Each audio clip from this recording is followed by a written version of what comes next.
l'essentiel de l'énergie importée en Europe, du gaz, venait de Russie.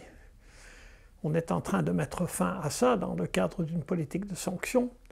Donc ça demande un énorme effort à l'Europe, surtout à une période de très haut prix du gaz et du pétrole.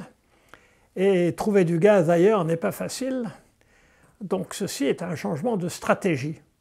Parce que nous avions en quelque sorte délocalisé beaucoup de notre production industrielle en Chine, de notre sécurité énergétique à la Russie et notre sécurité tout court aux États-Unis. Et maintenant, ça nous oblige, nous Européens, à prendre nos responsabilités. Ces changements dans le domaine de l'énergie interviennent après 10 années dans lesquelles la Turquie a affirmé un rôle autonome face à l'Europe et à l'OTAN dont elle est membre, de plus en plus affirmé, qui ne plaît pas toujours aux Européens, aux Américains, mais qui est assumé avec panache, avec brio, avec une certaine dureté, mais qui jusqu'à maintenant a porté des fruits. La Turquie est beaucoup plus présente en Afrique du Nord, en Égypte, au Moyen-Orient, et naturellement avec la Russie, puisque c'est par son intermédiaire que l'on a négocié on a obtenu des Russes qu'ils permettent que du blé sorte d'Ukraine par les ports du sud de l'Ukraine, des ports de la mer Noire. Donc la Turquie est devenue un acteur majeur en Méditerranée. L'Algérie est un partenaire, disons, mineur par rapport à la Russie. Mais pour l'Espagne, pour l'Italie, pour la France, c'est un partenaire, et pour la Belgique, c'est un partenaire important. C'est d'autant plus important que beaucoup de gaz circulent par des gazoducs sous-marins. Il y en a 2 qui relient l'Algérie à l'Espagne, et un qui relie l'Algérie à l'Italie. Et depuis 20 ans, l'Union européenne mène une politique de gaz, notamment, qui veut que les contrats deviennent de plus en plus courts. On veut des contrats de 1 an, 2 ans, 4 ans, mais pas les contrats de 15 ans qui prévalaient pour le gaz jusqu'à il y a une dizaine d'années, une quinzaine d'années, ou les contrats de 25 ans qui existent entre acheteurs asiatiques et fournisseurs d'où qu'ils soient.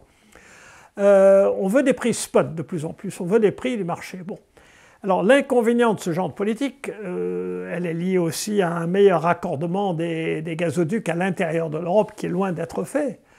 Et donc l'inconvénient majeur, c'est que ça ne permet pas de développer de nouvelles ressources de gaz. Parce que les Algériens et d'autres producteurs de gaz ont répété aux Européens depuis 20 ans, qui ne les écoutent pas, que pour développer un champ de gaz, il faut 10 ans, 15 ans.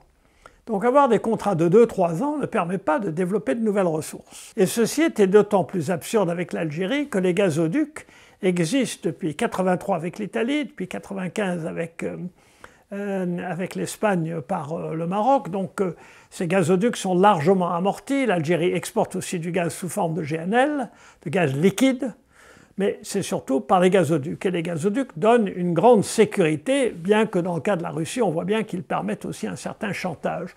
Enfin, je ne vois pas l'Algérie faisant du chantage sur le gaz, parce que l'Algérie, ce n'est pas la Russie, en fait, ça n'a rien à voir. Les Algériens ont une grande confiance dans l'Italie, parce que le fondateur de l'ENI, la compagnie nationale du gaz et du pétrole italienne, Enrico Mattei, a conseillé le gouvernement provisoire de la République algérienne dans les 2 ans avant les négociations pour l'indépendance à Évian sur sa politique de gaz et de pétrole à une époque où le général de Gaulle voulait séparer le Sahara du pays naissant, l'Algérie, pour garder les ressources pour la France, parce que le pétrole et le gaz ont été découverts dans les années 50.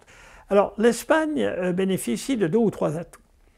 La première, c'est qu'elle a des capacités de regasification qui sont au moins 2 fois supérieures, sinon plus, à ses besoins domestiques.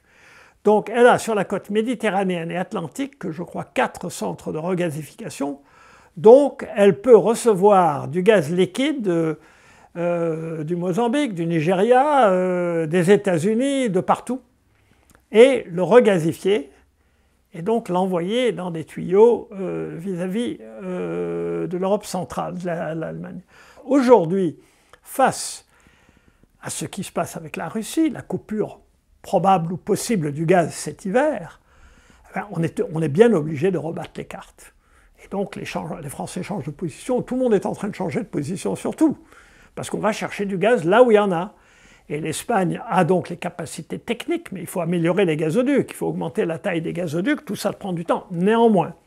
Et d'autre part, il y a un gazoduc qui a amené le gaz algérien en Espagne et au Portugal, qui passe par le Maroc, qui est fermé depuis le 1er novembre dernier, suite à une décision algérienne, parce que les relations s'étaient envenimées sur toute une série de plans.